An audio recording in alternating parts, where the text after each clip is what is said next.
اكيد حصلت معاك.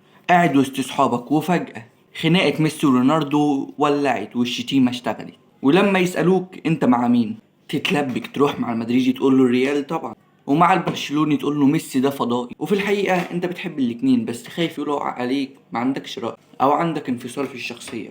ولو ده حالك او حال صاحبك فالفيديو ده عشانك تعرف بقى ان انت اللي صح. انت ما عندكش انفصال في الشخصية ولا حاجة، ده اسمه تقدير الموهبة. انت بتفهم كورة اكتر منهم لانك شايف ان كريستيانو ماكينة اهداف بيطير في الدبل كيك وعليه باور شوت تكسر العارضة، وفي نفس الوقت شايف ميسي طلقة خفيف بيعدي من وسط خمسة كأنه بيتمشى في صالة بيته.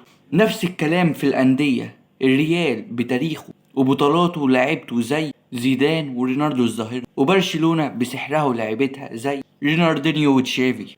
انت مش منافق، انت بس مش عايز تحرم عينك من المتعة عشان تعصب أعمى. طب ايه الانفصال في الشخصية بجد؟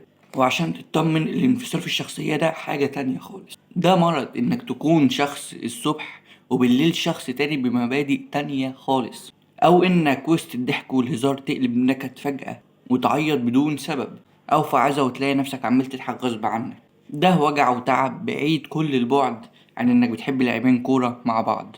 وفي الاخر انا كنت واحد منكم وكنت فاكر ان عندي مشكلة لحد ما فهمت ان المتعة ما بتتجازش. ولو استفدت من الفيديو ابعته لصاحبك اللي مطلع عينك عشان ما عندكش رأي، يقول له انا بتمتع بالاتنين يا زميلي.